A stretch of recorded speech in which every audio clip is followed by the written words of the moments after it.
हाँ विद्यार्थी मित्रों नमस्कार ओम शांति। तो आज આપણે મિત્રો 12મો ચેપ્ટર છે નવું ચેપ્ટર શરૂ કરીએ।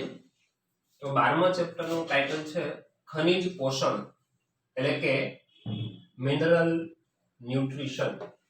બરાબર। તો સૌ પ્રથમ આપણે એક સામાન્ય પ્રશ્ન લઈ લઈએ કે ભાઈ ખનિજ પોષણ વિશે સામાન્ય માહિતી લખો। ખનિજ પોષણ કોને કહેવાય? બરાબર, એની વ્યાખ્યા જોઈએ તો કે વનસ્પતિઓ તેના મૂળ દ્વારા જમીનમાંથી વિવિધ ખનિજ તત્વોનું શોષણ કરે છે અને ત્યારબાદ આ ખનિજ તત્વો વનસ્પતિની જલવાહક પેશીમાં વહન પામે। એટલે આપણે જાણીએ છીએ મિત્રો કે વનસ્પતિના મૂળ છે જમીનની અંદર સ્થાપિત થયેલા હોય છે, એટલે જમીનમાંથી પાણી અને ક્ષારોનું શોષણ કરે છે। બરાબર। તો જમીનમાંથી વિવિધ ખનિજ તત્વોનું શોષણ કરે, ત્યારબાદ આ ખનિજ તત્વો વનસ્પતિની જલવાહક પેશીમાં વહન પામી અને વનસ્પતિના વિવિધ ભાગો સુધી પહોંચે છે। બરાબર છે। મૂળ દ્વારા શોષાયેલ પાણી છે એ જલવાહક પેશી દ્વારા વનસ્પતિના વિવિધ ભાગોમાં પહોંચે છે। મિત્રો આપણે જાણીએ છીએ, ભણી ગયા। બરાબર। હવે જલવાહક પેશીમાં વહન પામીને વિવિધ ભાગો સુધી પહોંચી જાય પછી વનસ્પતિના આ અંગો આ ખનિજ તત્વોનો ઉપયોગ કરે છે પોતાની દેહધાર્મિક ક્રિયા માટે, વૃદ્ધિ માટે, પ્રજનન માટે। બરાબર છે। જે ક્રિયા માટે જે ખનિજ તત્વોની આવશ્યકતા હોય એ પ્રકારના કાર્યો છે એ કરે છે, ઉપયોગ કરે। આ બધી બાબતોના અભ્યાસને ખનિજ પોષણ કહેવામાં આવે છે। બરાબર। તો કઈ કઈ બાબતો આવે મિત્રો કે ભાઈ જમીનમાંથી મૂળ દ્વારા ખનિજ તત્વોનું શોષણ થાય, પછી વહન પામી જલવાહક પેશી દ્વારા વહન પામી વનસ્પતિના વિવિધ ભાગોમાં પહોંચે અને આ વિવિધ અંગોની અંદર પહોંચ્યા પછી આ ખનિજ તત્વોનો ઉપયોગ થાય। આ બધી બાબતોના અભ્યાસને ખનિજ પોષણ એટલે કે મિનરલ ન્યુટ્રિશન તરીકે ઓળખવામાં આવે છે। તો આ સામાન્ય વાત થઈ ગઈ કે ભાઈ ખનિજ પોષણ એટલે શું અથવા ખનિજ પોષણ કોને કહેવાય। બીજી વાત કરીએ મિત્રો, આવશ્યક ખનિજ તત્વો વિશેની સામાન્ય માહિતી આપો। તો આવશ્યક ખનિજ તત્વો બરાબર કોને કહેવાય? તો કે ભૂમિમાં રહેલા મોટા ભાગના ખનિજ તત્વો વનસ્પતિઓ તેના મૂળ દ્વારા શોષી લે છે। બરાબર, જાણીએ છીએ જમીનની અંદર વનસ્પતિના મૂળ છે જમીનમાં જે માટીનું સ્તર છે ઉપરનું એમાં સ્થાપિત થયેલા હોય છે। આ મૂળ દ્વારા ખનિજ તત્વો વનસ્પતિ છે એ શોષણ કરે છે। હકીકતમાં સંશોધન થયેલા 105 તત્વોમાંથી 60 કરતા વધુ તત્વો વનસ્પતિમાં માલુમ પડેલા છે। કે વાક્ય એવું કહે છે મિત્રો કે અત્યાર સુધીની અંદર કુલ સંશોધન થયા હોય એવા ખનિજ તત્વો છે એની સંખ્યા 105 છે।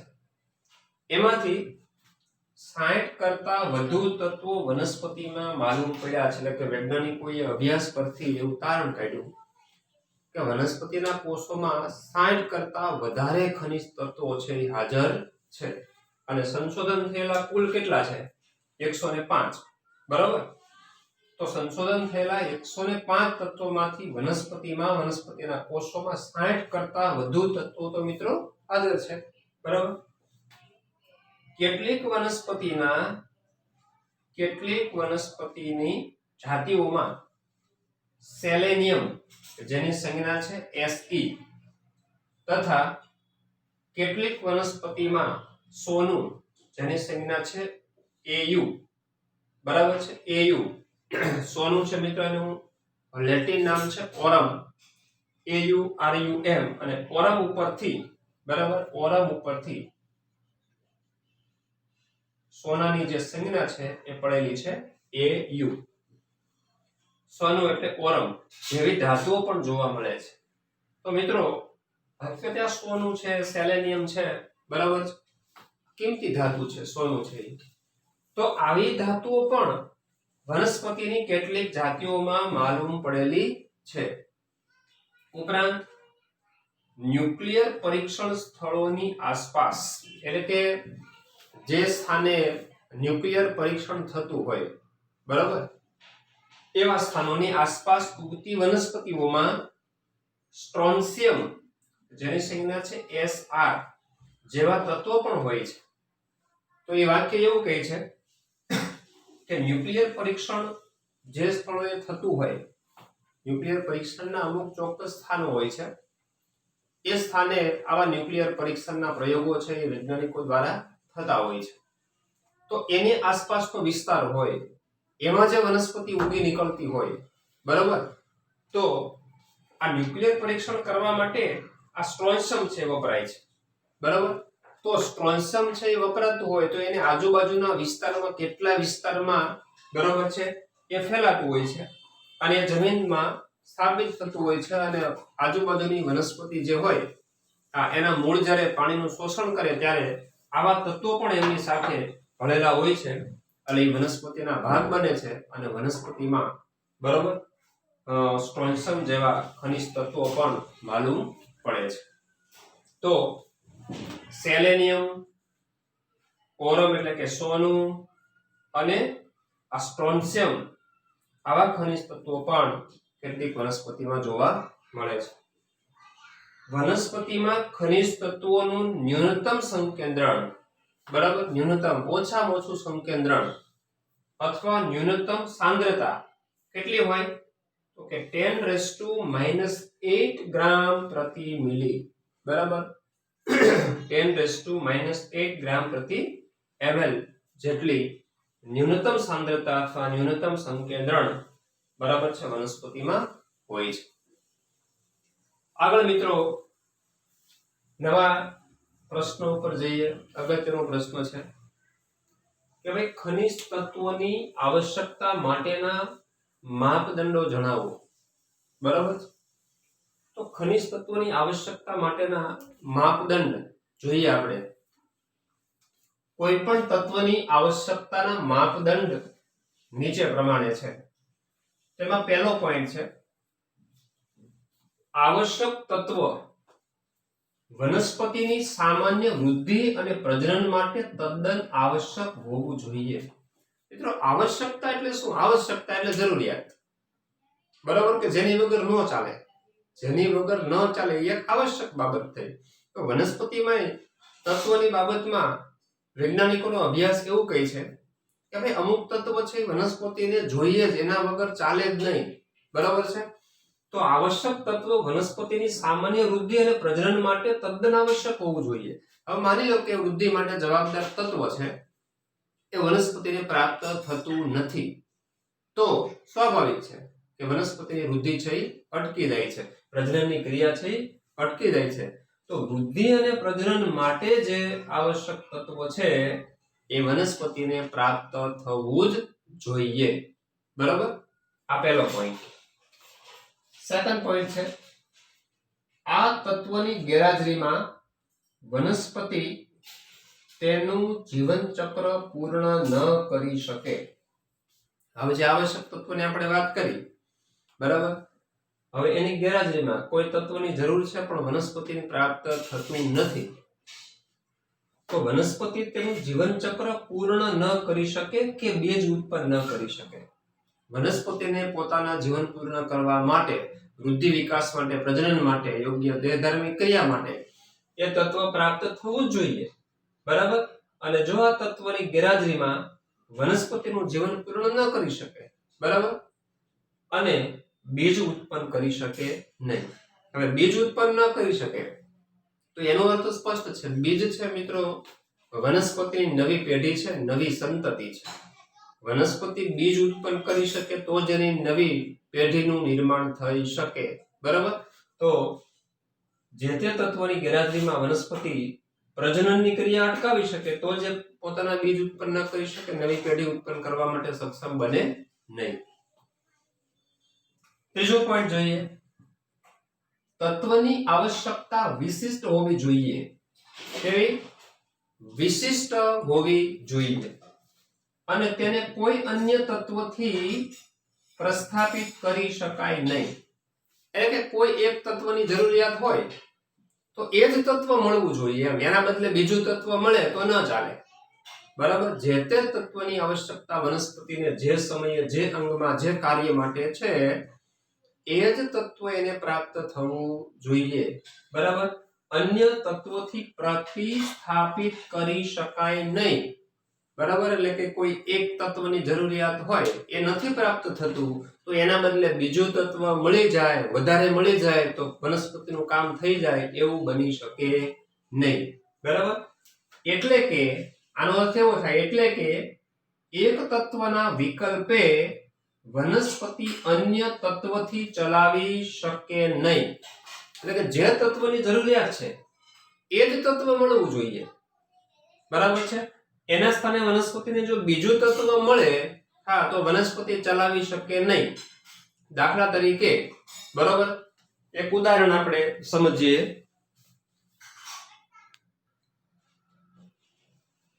ઉદાહરણ આપણે એવું જોઈએ કે ભાઈ ચાલો વનસ્પતિમાં જેનું મધ્ય પટલ છે, કોષોને જોડતી જે દિવાલ છે મધ્ય પટલ, તો એના બંધારણમાં કેલ્શિયમ હોય, તો કેલ્શિયમની વનસ્પતિને જરૂર પડે જ, બરાબર, કારણ કે મધ્ય પટલના બંધારણમાં કેલ્શિયમની માત્રા વધુ હોય છે. હવે માની લો કે વનસ્પતિને કેલ્શિયમ ઓછું મળે છે, બરાબર છે, તો એના બદલીમાં બીજું તત્વ વનસ્પતિને વધારે મળે તો ચાલી શકે? ન ચાલી શકે, કારણ કે કેલ્શિયમના વિકલ્પે બીજું તત્વ ત્યાં કામ ન કરે. કેલ્શિયમ પેક્ટેટના બંધારણમાં કેલ્શિયમ જ વધારે હોવું જોઈએ, બરાબર. જો કેલ્શિયમ વનસ્પતિને પ્રાપ્ત થાય તો જ તે મધ્ય પટલની રચના થઈ શકે. એના બદલે માનો કે બીજું કોઈ તત્વ વધારે મળે તો એનું કામ ચાલી શકે, એના બદલામાં એના વિકલ્પે ના, એવું પોસિબલ નથી, બરાબર. એટલે તત્વની આવશ્યકતા કેવી હોવી જોઈએ? વિશિષ્ટ, જે તે તત્વને જે કાર્ય કરવાનું છે, જેને દેહધાર્મિક ક્રિયા માટે જવાબદાર છે એ તત્વનું કાર્ય શું કહેવાય? એની આવશ્યકતા વિશિષ્ટ કહેવાય એમ. અને તે કોઈ અન્ય તત્વથી પ્રતિસ્થાપિત કરી શકાય નહીં. એના બદલામાં એક તત્વના વિકલ્પે બીજા તત્વથી વનસ્પતિ ક્યારેય ચલાવી લે નહીં. એટલે કે એક તત્વના વિકલ્પે વનસ્પતિ અન્ય તત્વથી ચલાવી શકે નહીં. હા, એક એક્ઝામ્પલ મિત્રો આપીએ. માનવ શરીરમાં ચાલો આપણે ખોરાક ખાઈએ છીએ, આપણે ખોરાકની અંદર બધા જ પ્રકારના ઘટકો પ્રાપ્ત થવા જોઈએ. કાર્બોદિત છે, પ્રોટીન છે, વિટામિન છે, લિપિડ છે, બરાબર. આ બધા ઘટકો આપણને પ્રાપ્ત થવા જોઈએ. ચાલો એવું બની શકે કે આપણે પ્રોટીન ન ખાઈએ, પ્રોટીન યુક્ત ખોરાક ન ખાઈએ અને માત્ર કાર્બોદિત યુક્ત ખોરાક જ ખાધા કરીએ, તો શરીરને કાર્બોદિત તો મળે છે, બરાબર. કદાચ પ્રોટીન ઓછું મળે કે ન મળે, પ્રોટીન યુક્ત ખોરાક ન ખાવ તો શું વાંધો? એના બદલામાં કાર્બોદિત યુક્ત ખોરાક વધારે ખાઈ લેવાનો, તો ચાલે ખરું? ના ચાલે. કેમ? પ્રોટીન છે એનું કાર્ય વિશિષ્ટ છે, બરાબર. આપણે જાણીએ છીએ કોષરસ પટલના બંધારણમાં પ્રોટીન છે હોય, એટલે કોષ વિભાજન માટે પ્રોટીન જરૂરી છે. કોષની અમુક અંગિકાઓના બંધારણમાં એ દિવાલો બનવા માટે, બરાબર છે, કોષની અંગિકાની દિવાલ બનવા માટે શું જોઈએ મિત્રો? પ્રોટીન આવશ્યક છે, બરાબર. શરીરમાં ઉત્સેચકો બનવા માટે શું આવશ્યક છે? પ્રોટીન આવશ્યક છે. કેટલાક અંતઃસ્ત્રાવોના નિર્માણ માટે પ્રોટીન આવશ્યક છે. તો એ પ્રોટીનનું કાર્ય છે કાર્બોદિત કરી શકવાનું નથી, તો પ્રોટીનનો વિકલ્પ કાર્બોદિત નથી. આપણે કાર્બોદિત પણ ખાવું પડે છે ખોરાક તરીકે અને પ્રોટીન પણ ખાવું પડે છે. તો પ્રોટીનના વિકલ્પે કાર્બોદિતથી આપણું શરીર ચલાવી લેતું નથી, જરૂર પડે છે. એવી રીતે વનસ્પતિમાં જે તે તત્વનું જે કાર્ય છે એના વગર વનસ્પતિ ચલાવી શકે નહીં. એના વિકલ્પે બીજું કોઈ તત્વ માનો વનસ્પતિને વધારે મળે તો વનસ્પતિનું કામ થઈ જાય, એ શક્ય નથી. ચોથા પોઈન્ટની ચર્ચા કરીએ મિત્રો.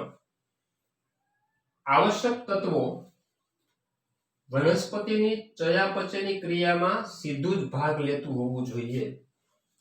આ વિવિધ ભાગોની અંદર આ તત્વો પહોંચે એટલે જે તે અંગમાં જે તે તત્વ પોતાના ચોક્કસ દેહધાર્મિક કાર્યો કરે છે, બરાબર. તો આ પોઈન્ટ એમ જ કહે છે કે આવશ્યક તત્વો વનસ્પતિની ચયાપચયની ક્રિયામાં સીધું જ ભાગ લેતું હોવું જોઈએ. દાખલા તરીકે ચાલો પ્રકાશ સંશ્લેષણમાં મિત્રો ભણી ગયા છે, પ્રકાશ પ્રક્રિયા છે, બરાબર. તો એમાં કેલ્શિયમ, મેંગેનીઝ અને ક્લોરીન આ તત્વ જરૂરી છે.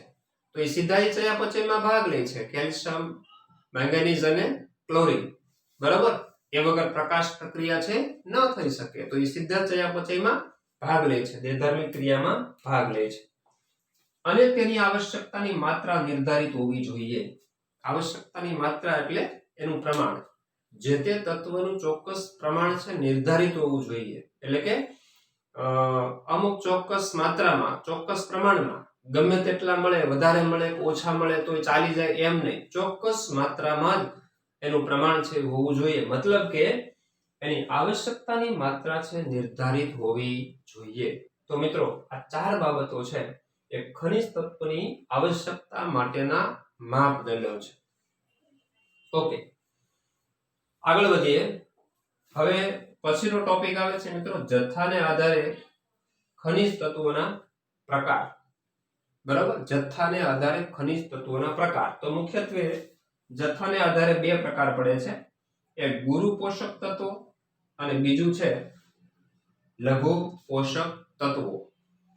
આ લઘુ પોષક તત્વો છે એને મિત્રો લેશ તત્વો પણ કહેવાય છે. લેશ તત્વો અથવા એને ટ્રેસ તત્વો પણ કહેવામાં આવે છે. હવે એ જોઈએ આપણે કે કોને ગુરુ પોષક તત્વો કહેવાય અને કોને લઘુ પોષક તત્વો કહેવાય, બરાબર છે.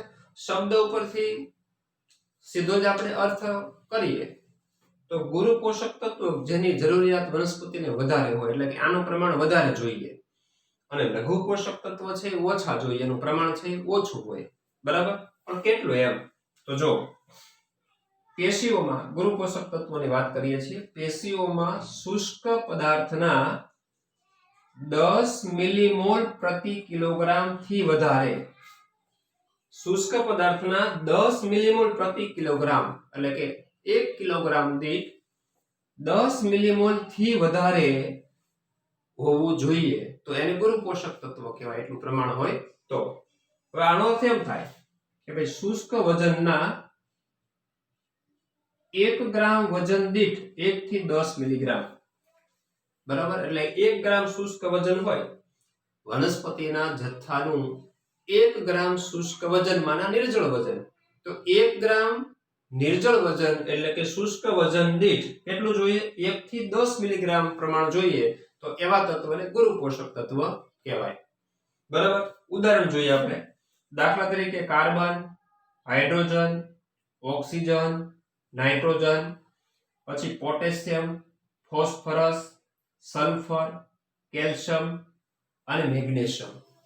આટલા તત્વો છે મિત્રો, બરાબર છે. 1 2 3 4 5 6 7 8 અને 9. તો ગુરુ પોષક તત્વો છે કેટલા છે? 9 છે, બરાબર. ઓકે, હવે હા, બીજું એક અગત્યની વાત મિત્રો કે વનસ્પતિમાં આ કાર્બન, હાઇડ્રોજન, ઓક્સિજન, નાઇટ્રોજન આ ચાર તત્વ છે સૌથી વધુ માત્રામાં હોય છે, બરાબર. કાર્બન, હાઇડ્રોજન, ઓક્સિજન અને નાઇટ્રોજન છે એ સૌથી વધુ માત્રામાં પ્રાપ્ત પોષક તત્વો છે. હવે લઘુ પોષક તત્વોની વાત કરીએ, બરાબર. લઘુ પોષક તત્વો લેશ તત્વો અથવા ટ્રેસ તત્વો કહેવાય.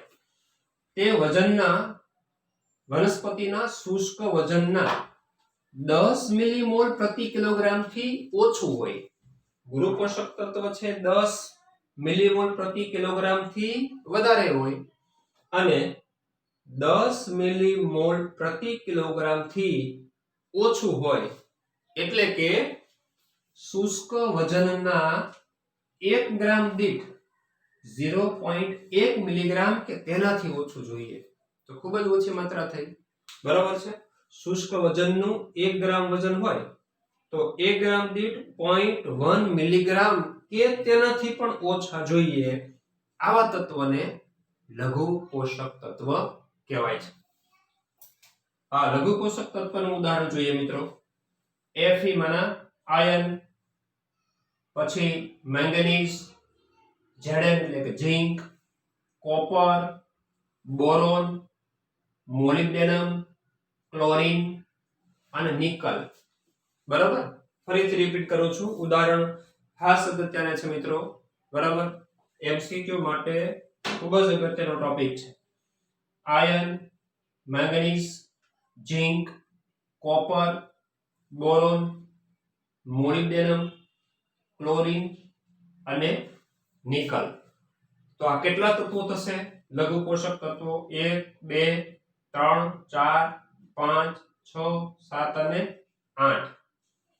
તો આપણે ગુરુ પોષક તત્વો કેટલા છે? 9. અને લઘુ પોષક તત્વો કેટલા છે? કુલ 8. એટલે કુલ કેટલા થયા? 17.